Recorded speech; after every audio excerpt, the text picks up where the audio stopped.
যেভাবে বিশ্বকাপটা শুরু করেছিল এই ম্যাচে একদমই সবাইকে অবাক করে দিয়ে তারা ইকুয়েডরের কাছে 2-1 গোলে ইকুয়েডর দুর্দান্ত। জাপান তারা খেলেছে সুইডেনের সঙ্গে, তারা 1-1 গোলে ড্র করেছে। আমরা জাপানের কথা বলছিলাম, এবার তারা বিধ্বংসী একটা দল, যে কোনো দলের এগেইনস্টই তারা কিন্তু বড় হুমকি।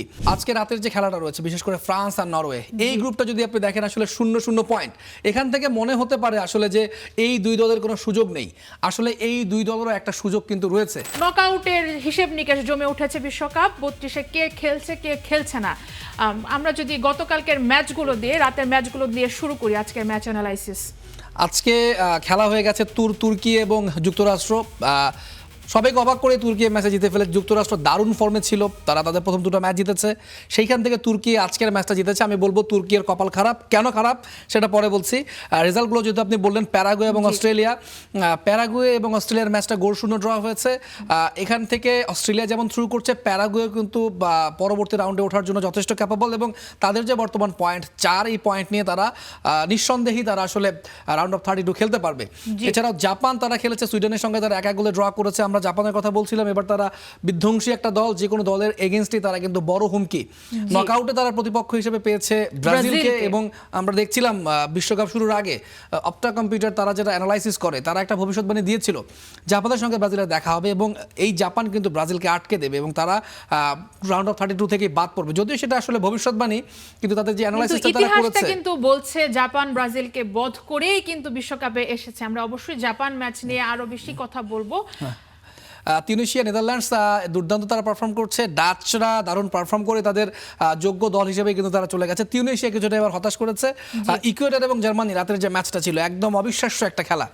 জার্মান যেভাবে বিশ্বকাপটা শুরু করেছিল এই ম্যাচে একদমই সবাইকে অবাক করে দিয়ে তারা ইকুয়েডরের কাছে 2-1 গোলে ইকুয়েডর দুর্দান্ত ফুটবল খেলেছে। ইকুয়েডর পুরো ম্যাচে তারা কিন্তু আধিপত্য যেমন ধরে রেখেছিল, বল দখল থেকে শুরু করে কোচের যে ট্যাকটিক্স ছিল, জার্মানির যে আক্রমণগুলো রুখে দেওয়ার তাদের যে প্রচেষ্টা ছিল, চোখে পড়ার মতো কিন্তু তারা ফুটবলটা খেলেছে। মাঝমাঠে আধিপত্য ছিল, উইং প্লে তারা করেছে ভালো, কাউন্টার অ্যাটাকে গিয়েছে, এবং ইকুয়েডর বুঝিয়ে দিয়েছে আসলে তারা কেন কনমেবল অঞ্চল থেকে এবারের বিশ্বকাপে one of the most favourite দল হিসেবে তারা এসেছে। তারা কিন্তু বাছাই পর্ব 2 নম্বর দল ছিল, আমি যদি ভুল না করে থাকি, এবং ব্রাজিলের আগে তারা ছিল।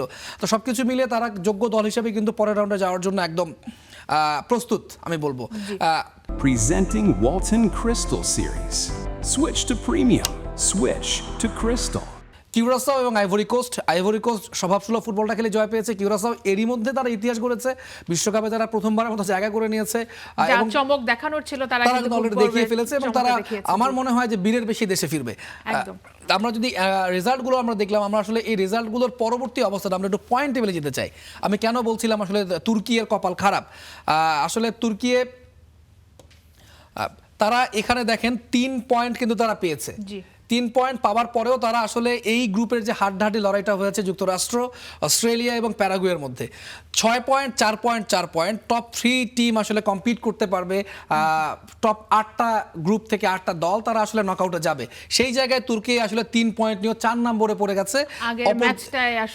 তারা করতে সেম জিনিসটা যদি আপনি সি গ্রুপে দেখেন, স্কটল্যান্ড তাদেরও কিন্তু 3 পয়েন্ট, এবং তারা থাকবে আসলে 3 নম্বরে। এখানে যদিও আমরা একটু দেখতে পাচ্ছি আসলে তাদেরকে নিচে রাখা হয়েছে, আসলে তারা থাকবে 3 নম্বরে, এবং তাদের গোল ব্যবধান কিন্তু -3। একইভাবে তুর্কি কিন্তু -2 তাদের গোল ব্যবধানটা, এবং এই ব্যবধানে কিন্তু তারা স্কটল্যান্ডের থেকে এগিয়ে, কিন্তু তারপরও আসলে গ্রুপের হিসাব অনুযায়ী হিসেবে তারা টপ 3 তে যেহেতু থাকতে পারছে না, সেহেতু তারা আসলে 3 পয়েন্ট এবং স্কটল্যান্ডের থেকে ভালো পজিশনে থেকে অন্তত রেসে নেই। আমি বলছি না যে স্কটল্যান্ড থ্রু করে যাচ্ছে, বাট তাদেরও কিন্তু সম্ভাবনা রয়েছে।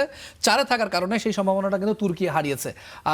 যেটা বলছিলেন আসলে জার্মানি এবং ইকুয়েডরের খেলাটা, এখানে ইকুয়েডর কিন্তু দারুণ পজিশনে রয়েছে, তাদের গোল ব্যবধানটা 0 এবং তারা 4 পয়েন্টে রয়েছে। টপ 3 টিম যেটা বলছিলাম আমরা, সেই হিসাব করলে তারাও কিন্তু আসলে রাউন্ড অফ 32-তে যাওয়ার জন্য একদম যোগ্য দাবিদার। আমরা ইজিপ্টের গ্রুপে যেটা দেখেছি, আসলে বেলজিয়াম তাদের কিন্তু এখনো একটা ম্যাচ বাকি রয়েছে, এবং তাদের সম্ভাবনা রয়েছে আসলে টপ 2তেই চলে যাওয়ার, খুব সম্ভাবনা বেশি তারা টপ 2তে চলে যাবে। এবং স্পেন, উরুগুয়ে, আজকে রাতের যে খেলাটা রয়েছে বিশেষ করে ফ্রান্স আর নরওয়ে, এই গ্রুপটা যদি আপনি দেখেন আসলে 0-0 পয়েন্ট। এখান থেকে মনে হতে পারে আসলে যে এই দুই দলের কোনো সুযোগ নেই, আসলে এই দুই দলেরও একটা সুযোগ কিন্তু রয়েছে। যেহেতু তাদের পয়েন্ট 0-0 এবং খেলাটা ইরাক এবং সেনেগালের মধ্যে বাকি, এই ম্যাচটাতে আসলে যে যে বিজয়ী জিতবে হবে সেই তারে কিন্তু তার কিন্তু আবার রাউন্ড টপ অফ 3 তে 32 জন্য ঢুকে যাওয়ার সম্ভাবনা রয়েছে। সেই জায়গায় ইরাক একটু পিছিয়ে, সেনেগাল একটু এগিয়ে -3। যদি সেনেগাল অন্ততপক্ষে এক গোলের পয়েন্টও ব্যবধানেও যদি যেতে জিতে যায়। -2ও যদি হয়, সেই ক্ষেত্রে কিন্তু তারাও কিন্তু রেসে চলে আসবে, যেমনটা স্কটল্যান্ড 3 এবং -2 নিয়ে রেসে রয়েছে। সবগুলো গ্রুপেরই আসলে গ্রুপ চ্যাম্পিয়ন এবং রানার্স আপ নিয়ে হাড্ডাহাড্ডি লড়াইটা হওয়ার পরে এখন এই তৃতীয় পজিশন থেকে কারা রাউন্ড অফ 32 তে যাবে সেটা নিয়ে এখন হিসেব নিকেশ হচ্ছে।